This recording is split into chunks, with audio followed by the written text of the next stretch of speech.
I've been able to achieve 61 Gorilla Platoon style transformations that look like the batch you can see on screen today. And one of the main reasons I've been able to do this is simply by perfecting their training. Rest assured, the diet is important. You need the diet to get peeled. You need the cardio to get peeled. Of course you do. However, do not get this wrong. The most important factor of you looking aesthetic is what you do in the gym floor. You cannot simply diet your way to look aesthetic. You'll just look like a runner.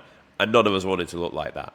What you wanted to look like was jacked and have a solid amount of muscle tissue. Now, that is only built on the gym floor. Your gym floor performance is mission critical. You get in there and you use the 4 pillars that I'm going to speak about in this video to execute your movements. So, I'm going to use just a typical form clip of myself rather than of a Gorilla Platoon member. I'm just going to talk you through what I look for and how to perfect a set. So you can apply this to your own training. Simply just record 5 of your exercises throughout the week, 1 push, 1 pull, 1 arm, 1 delt, and 1 legs, and just perfect what you're doing. Are you working correctly? Review it, give yourself some action points, and then go back into it for your next session. So the first thing I will always ensure is the speed of your repetition has been standardized. So what this looks and feels like is you'll pull up, pause, you come down, 3, 2, 1, and you'll pause again. This is known as tempo, speed of each repetition, and you can standardize that across all movements. So the 3 is the eccentric. This kind of is in reverse in this because you're going to concentrically pull first because it's a back exercise.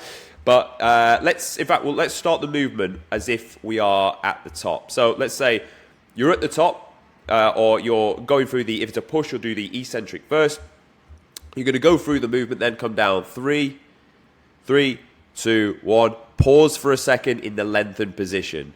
Or if you've shortened the muscle, you're going to pause at the top for a second in the shortened position, okay? The point of the matter is you stop the movement at either end so you can be deliberate with your contraction, either lengthening or shortening of the muscle as you can see here. So you pause for a second, you hold it at the top as well, in the shortened position where you're weakest. That's how you're going to be deliberate with what it is you are doing.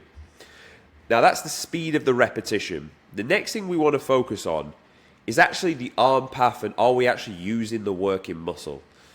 You see, so many people will do this movement and the first thing they'll do is they'll pull the load from their hands, they'll break at the elbow joint first, so the bicep is going to work first because you're doing elbow flexion, and then they'll pull their shoulder blades back second, whereas what we want to do is we want to use the working muscle, which is the upper back of the trap region. So the first thing you're going to do is shrug the traps.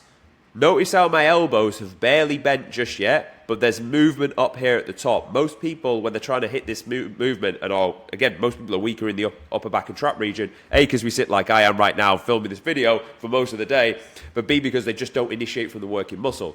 But you shrug from here first, drive the shoulders back. That's only going to take you so far. So what has to happen then? The elbows need to continuously move backwards to wrap the traps back around the spine, here into the shortened position. Now, because I'm connected to the tool is the dumbbell, by the straps and my hands, I don't need to think about clenching my hands. My hands are just connected to the tool. They're just pulling from there. All I'm really focusing on is what is my upper arm and my shoulder blades doing. So what is my humerus doing? What is my upper back and trap doing as I do this movement? The next thing we're going to speak about here is range of motion. So far we've had tempo, speed of repetition, how quick your reps should be going. We've had arm path, which arm path specifically will tie you into what working muscle are you training. So it's important to have an understanding is what are you training with this movement and where does the muscle start and where does it finish? Like with your chest, starts here, runs across the rib cage, inserts onto the upper arm. So you just need to think about driving your bicep towards your upper arm, driving your upper arm towards your midline of your body. That's the arm path. With this, we wanted to keep our elbow at a 45-degree angle, not too close because then we're going to capture the lats, but a little bit wider so we can capture the upper back and traps. But we know our shoulder blades are going to be very important for training the traps, so we need to move those first. So arm path for this are the traps moving back because the shoulder blades have moved first, and is the elbow getting back behind the body to fully shorten? So that's the second thing, arm path. The third is the range of motion. Now you can standardize tempo, arm path, and range of motion. Range of motion is known as distance travel.